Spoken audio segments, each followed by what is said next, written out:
Vous l'avez vu sur People 24, la nouvelle chaîne de l'information et du divertissement. Question de Samantha. Comment diminuer ma charge mentale? Ouh là là, la question très importante, la charge mentale. On en entend souvent parler, on en parle souvent, mais c'est vraiment quelque chose qui nous déconnecte de notre sexualité et dont il faut parler. Donc, comment diminuer sa charge mentale pour être plus connecté avec son partenaire? C'est simple. Déjà, on en a parlé, communiquer.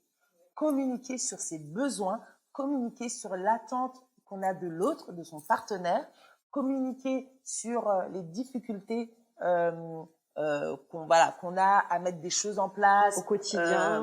Au quotidien. Il y a une chose aussi, c'est une répartition beaucoup plus équilibrée et équitable des tâches. Parce que ça, malheureusement, moi je remarque souvent des femmes qui sont un peu au bout du roule, hein, parce que elles ont des enfants, elles ont toute la charge mentale aussi de la maison, de l'éducation et de leur travail.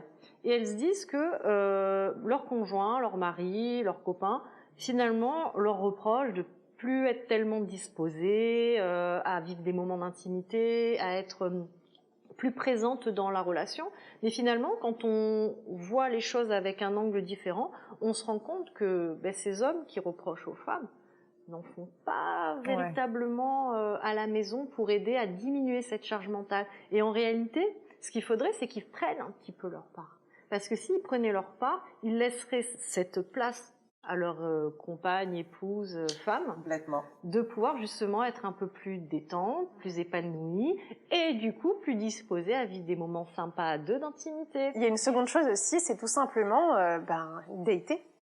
C'est tout bête, mais c'est pas parce qu'on est en couple, ça peut faire quelques mois, quelques années, qu'on a des enfants, une vie active, ou parfois qu'on est submergé, qu'il faut pas réserver des créneaux et se dire, ok, on part en date ce soir, ou là, ce week-end, même parfois ça peut être juste 2 heures, je te fais une petite surprise, ou alors cette semaine, petit défi tous les deux, puis ça permet aussi d'instaurer des moments juste à deux et réserver juste à soit la séduction, soit des moments intimes à tous les deux, soit se retrouver et imposer un cadre aussi avec des limites en mode écoute, par exemple, ok, on a beaucoup de travail en ce moment, mais à partir de telle heure, on parle plus de travail, ou d'autres, il y a d'autres choses clés à mettre en place, mais du coup, mettre en place des choses pour laisser la place justement à ces moments de disponibilité, reconnexion, mais c'est hyper intéressant parce que sortir un petit peu de son quotidien, de la maison, de faire des choses en fait dans un environnement un petit peu plus neutre et propice justement à la détente, des choses qui ramènent pas justement à notre quotidien stressant. Et moi, je pense même à quelque chose qu'on ne fait pas forcément,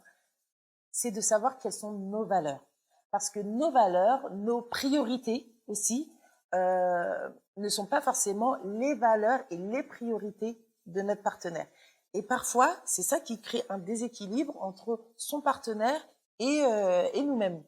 Donc, donner la priorité, ok, moi, je veux me sentir, ma valeur numéro 1, c'est par exemple la famille. Ok, et ben le partenaire, il sait que la famille, c'est très important, donc les enfants, c'est très important.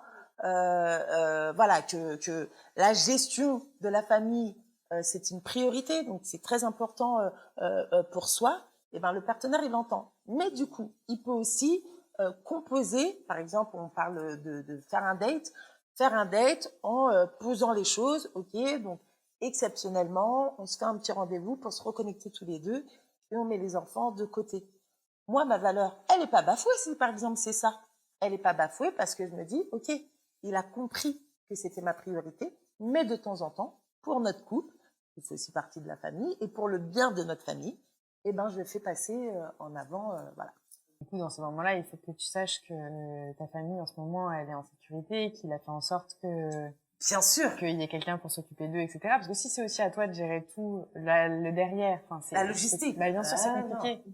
Je pense aussi à la responsabilisation en ce moment sur Instagram, ça me fait mourir de rire. Il y a plein de vidéos humoristiques de mecs qui se déguisent en filles et on voit du coup la vie de couple avec la même personne et le mec qui arrive devant la fille qui lui dit j'ai fait les machines, t'as vu, j'ai fait les machines, j'ai vidé le lave-vaisselle, t'as vu, j'ai vidé le lave-vaisselle, que des trucs comme ça. Et moi à chaque fois je suis morte de rire et elle lui répond mais Mais tu veux une médaille ou ça se passe comment en fait? Non, mais c'est ça. Ouais, C'est exactement ça. Et d'ailleurs, ça me fait penser aussi parce que bon, on est 4 femmes, hein, excusez-nous, donc c'est vrai qu'on met, on parle beaucoup de charge mentale du côté féminin.